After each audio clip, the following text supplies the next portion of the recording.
Hello, and welcome to a training video by the Baha'i National Organization, Office of Education in Schools, entitled Principles of Registration Systems. In this video, I will present some fundamental principles regarding registration systems for seasonal schools. This isn't intended to be a complete guide, but rather to present a few important principles without regard to platform. Each of the topics introduced in this presentation will be explored further in future videos. The Office of Education in Schools currently uses CVent as the platform for registration pages. However, each committee has the right to use these resources or to work with someone else on another platform. Each committee that chooses to use the resources of the Office of Education in Schools to host their registration site will work with these principles.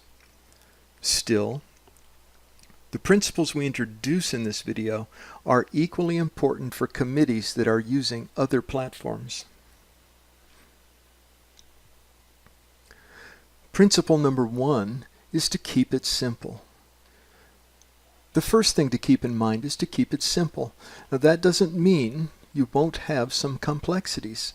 You will. But you should always try to keep the process as simple as possible. But how? First of all, identify the data you need. With regards to identifying what data is needed to manage a session, keep in mind that some data will be needed for all guests. For example, you probably need to have the names and addresses for all participants. At the same time, some data is only needed for some participants.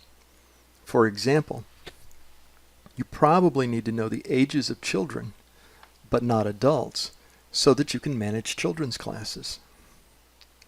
And finally, there's some data you just don't need and shouldn't gather. For example, you don't need to have a guest's passport number for them to attend your session, so don't ask for it.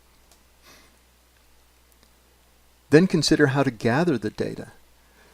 Thinking about how and when to ask a question can simplify the process. For example, we used to ask a registration question of every guest that was known as the photo release. If a person registered a family of 5, then this question was asked 5 times. Recently, this was changed to be a single question asked of the entire group and applied to the entire group. You can also ask some questions in more than one way. For example, if you want to know the age of a child, you can ask for the age in years, or for the birth date, or even the school grade. Each is valid, and each gives you a slightly different view of the data you want. Principle number 2, make your site appealing. When we talk about making your registration site appealing, we are talking about using elements on the page, including colors, photos, information, and layout that encourage prospective guests to register. Photos from previous schools, presenters, or the campus can assist in making the site and your session more appealing. Don't go overboard though. Too many pictures can clutter the page and make it harder to use. Finally, the layout should have everything a visitor needs easily available. FAQs, pricing, forms, and other information can make it easier to navigate and encourage registrations. Principle number 3, compartmentalize the data. When we talk about compartmentalizing data, we're talking about giving people access to the data they need while keeping other data private. For example, a children's class teacher needs to know the name, age, parent's name, and if there is something special to know about the child, like allergies. Similarly, the treasurer would need to know who has paid and how much has been collected, but wouldn't need to know anything at all about allergies. When a committee signs on to use Cvent, they have the option of purchasing a login to the platform where they have access to their events, but not to other committees' events. This is another example of compartmentalizing data. Principle 4. Maintain ownership of the data. What is meant by ownership of the data is that the committee must be in control.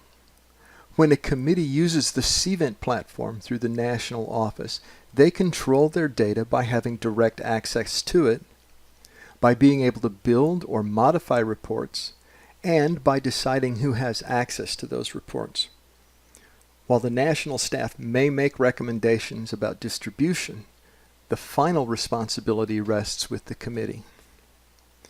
We have seen instances of committees who worked with someone locally and didn't have access to their data.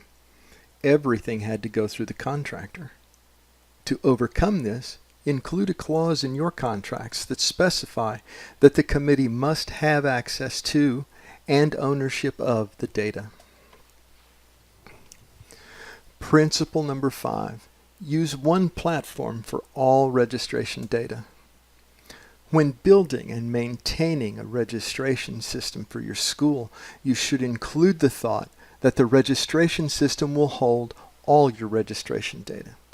If someone registers on site, they should answer the same questions and go through the same process as someone who registered off-site. This is important so that the committee has all data about registrants in one place. And it also simplifies reporting before, during, and after the session.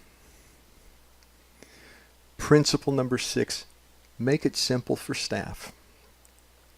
Your registration system should be user-friendly for staff. Thought should be given to what type of support is available to staff, how accessible that data is to make reports, and other important parts of the registration process. Think about ways to automate processes. For example, if someone registers for your event, an email should be generated and sent without a staff person doing anything. Finally, don't forget on-site considerations such as a check-in process, ease of managing room assignments, and class roster management. So where do we go from here? This presentation is intended to start a conversation about the principles presented. It should be remembered that this too is a process. We do things today that we didn't see coming a few years ago, and the things we learned this year will likely change what we do in the future. Please feel free to reach out to the Office of Education and School staff members with questions or thoughts about this presentation or with ideas about your school session. We are all here to assist. Below is our contact information. And again, if you have any thoughts or questions about this presentation, your school session, or if you have ideas for future videos, please feel free to contact any of us at any time. Thank you.